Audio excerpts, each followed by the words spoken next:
For me, it's pretty much one thing, and that is I believe in the Torah, and commandments are pretty clear in terms of homosexuality.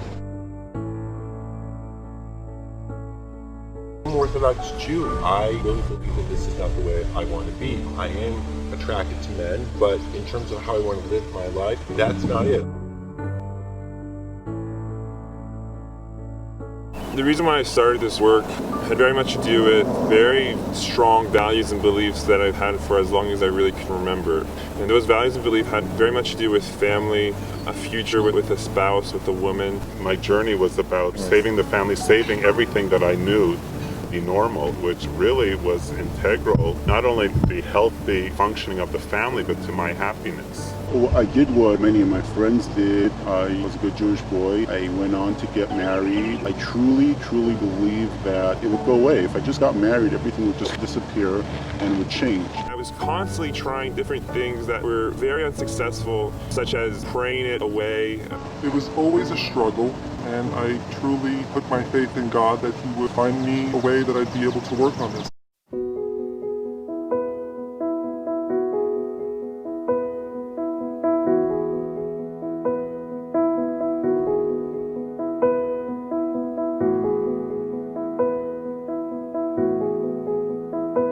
It was in utter desperation that I came upon a website called People Can Change and their weekend called Journey into Manhood. I didn't know what it was really about, but I was in a position of, I'm just going to try anything at this point. So I bought a ticket, got on a plane to Utah, not having a clue what I was getting myself into, and it completely changed my life.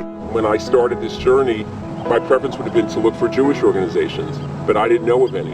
I once went to a church group, which is a real stretch for me as a Orthodox Jew, but I didn't think my own community had anything to offer. What's missing in a non-frum organization is the understanding of how Judaism fits into the picture. I'm really thankful that Jonah exists today to provide me a healing framework within Jewish beliefs.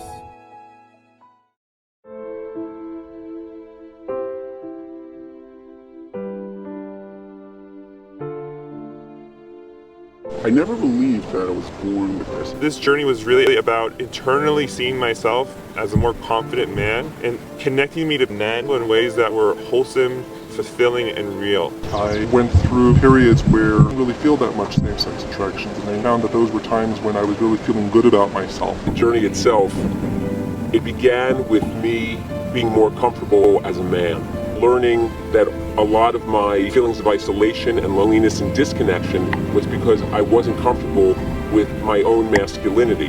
When I first started the journey, I really didn't think that I wanted to tell anyone. I was trying to keep it very secret.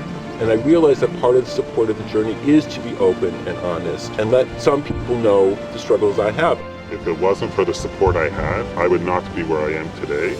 I mean, to think of the countless men who have contemplated suicide because their option is embrace homosexuality and leave everything that they grew up with, their community, their family, or live in an Orthodox culture and be ostracized. A lot of guys who are dealing with same-sex attraction and wanting to change are doing it for religious reasons. Yet when it comes to getting support from religious leaders, they come up short. And I think that there's a certain responsibility for the rebellion to be aware of what alternatives exist for these people instead of just giving them a sentence of, this is an abomination, you don't have a chelik le'olam haba, and that's it. No, like there are options open, there are choices. I had a Rebbe in yeshiva that I really wanted to open up to. One day I got up the courage and I did, and he wasn't accepting.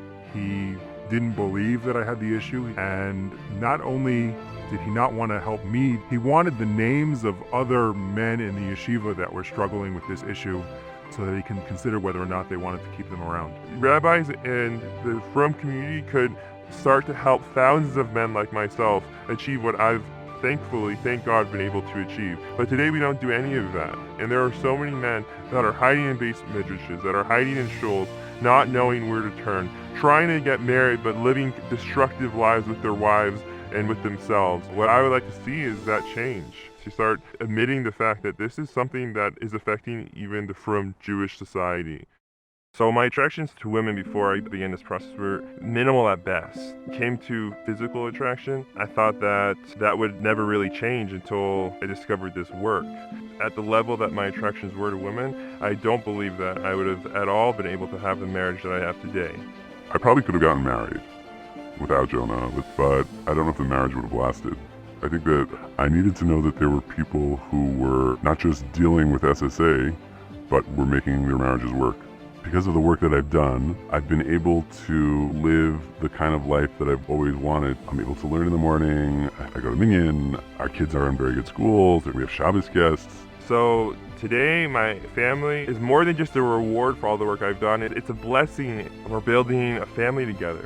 We have a daughter, she's a year and a half, and I don't think this would have been possible without doing this work that I've done.